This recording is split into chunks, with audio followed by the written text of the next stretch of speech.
Okay, nandito lang po tayo sa Batangas. Ang ganda ng view. Meron lang tayo na-attendan. Pero very important ang topic natin. Okay? Experience ko to sa mga pasyente ko na nagdaan. Marami akong pasyente, may pailan-ilan na ayaw uminom ng amlodipine. O minsan tinitigil yung amlodipine o gamot nila na sa high blood. Pagkaraan ng 1 to 2 years, biglang nabalitaan na lang na stroke. Okay? So, napakahalaga ng gamot sa high blood na itutuloy yung maintenance. Huwag natin ititigil hanggat hindi kayo nakikita ng doktor ninyo. Marami kasi po nagkakamali. Sayang kasi high blood yan, mataas ang blood pressure, nakaiwas na tayo sa stroke, tapos tinigil bigla. Kasi maraming mga maling akala. Okay? Anong mga dahilan? Bakit yung mga pasyente bigla na lang tinitigil yung gamot? Ito usually may naririnig na mga fake news. Okay? Una-una sasabihin baka daw pag uminom ng gamot sa high blood, mawala ng gana sa sex. Hihina daw sila. Yan, mali po yan. Ang amlodipine, walang connection yan sa sex. Pareho lang. Merong iba naman magsasabi, nako, masisira kidney mo, masisira atay mo, pag tinuloy mo yung amlodipine, mali din po, hindi rin tunay. O yung iba, sasabihin ng kapitbahay nila, tigil mo na yan, mag-herbal ka na lang. Paano kung talagang mataas yung blood pressure? Let's say 180, 110, di ba? Kailangan mo talaga yan, di ba? Yung iba naman sinasabi, wala naman ako nararamdaman Kahit mataas ang blood pressure, baliwala yan. Yun, tinitigil na lang. Okay? Yung iba naman sasabihin, malakas pa ako, kaya ko yan. Or yung iba naman sasabihin, na-control ko na yung blood pressure ko bumaba na, okay na sana. Diba? So, bakit ko pa itutuloy? Actually, kaya po bumaba kasi meron kayong maintenance. Kailangan itutuloy nyo pa rin ito. At merong iba nagsasabi, mahal. Actually, hindi na po mahal yung amlodipine. Marami ng generic nito. Halos merong 3 piso, 4 na piso na lang sa isang araw. Sa lahat ng gamot sa high blood po, ito yung pinakamalakas. Alam yan ng cardiologist, yan bilang internist, cardiologist. Isa to, kung hindi ito ang pinakamalakas na gamot sa high blood, mura pa, ang control niya almost 2 days kahit nakalimutan mo uminom nung isang araw, effective pa rin siya.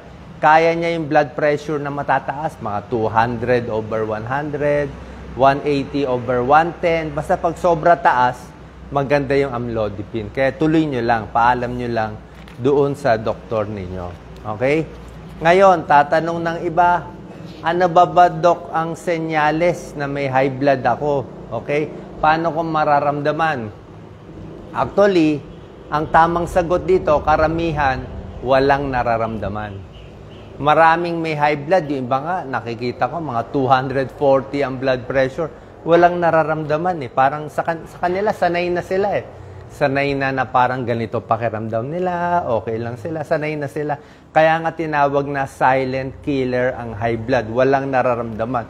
Paano malalaman? Simple lang, papacheck lang tayo ng blood pressure. Okay, pacheck nyo lang yung blood pressure nyo, okay na yan.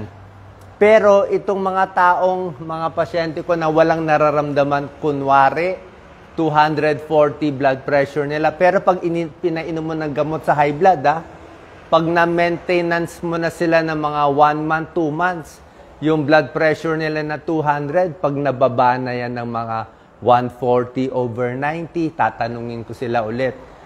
Ano ang pakiramdam mo ngayon? Sabi mo, wala ka nararamdaman dati. Sabi niya, mas masarap pakiramdam ko ngayon.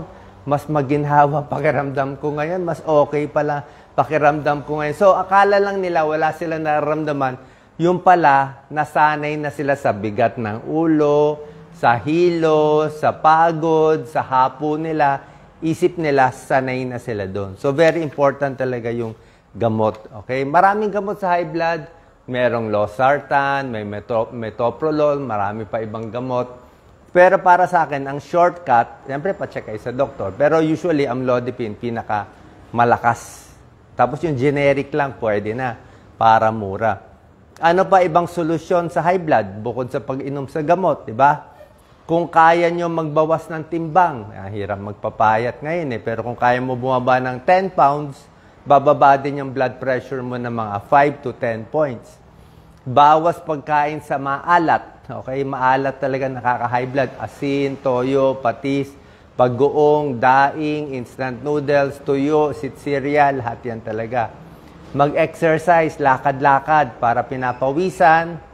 Bawas stress, matulog na mahaba, bawas high blood din yan. Sobrang stress sa trabaho, nakaka-high blood.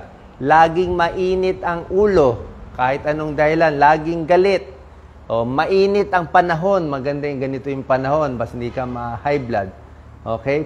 Yung mga ibang pagkain, alam ko yung mga ibang may high blood, sasabihin nila, bawang na lang, Dok. Diba, Dok, sinabi mo, hilaw na bawang, pwede sa high blood. Oo, hilaw na bawang, pwede sa high blood. Pero, konti lang ang ibababa ng blood pressure mo sa hilaw na bawang. Siguro, baka mga 3 points, 4.3 or 4 points lang So, pag blood pressure mo, 180, 100, bababa lang ng 176 over 96. Hindi pa rin kaya. Pero yung amlodipine, kaya niya ibaba kahit 200 ang blood pressure mo. Sabi ng iba, Doc, pineapple juice.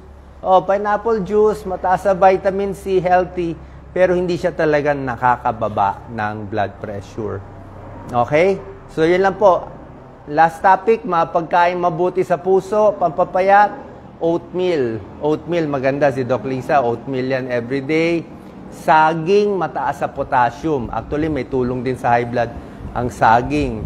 Bawang, tulad na sinabi ko, sa cholesterol. Sibuyas, okay din. Tokwa, tofu, munggo, pwede rin yan. Makakatulong yan. Okay? So, lastly, yung init ng ulo. Yung init ba ng ulo, may nakilala ko, nagwala lang, nagalit lang, na-stroke na. Pwede po mangyari yon. Meron, lalo na sa mga matatanda. Pag bata pa kayo, wala pa kayong 40 years old, magsisisigaw-sigaw kayo, magwawala kayo, okay lang, baka hindi kayo ma-stroke. Pero kung kayo ay senior citizen na, o lampas 50 years old na, tapos magsisisigaw-sigaw kayo, magwawala kayo, medyo delikado na. Okay? Kasi mas mahina na katawan. Pag sobrang galit, pwede ng 4 na komplikasyon. Pwede kang ma-high blood, pwede kang ma-stroke, pwede atakihin sa puso, sa galit, pwede dumugo ang mata. Marami dumudugo yung mata sa sobrang galit.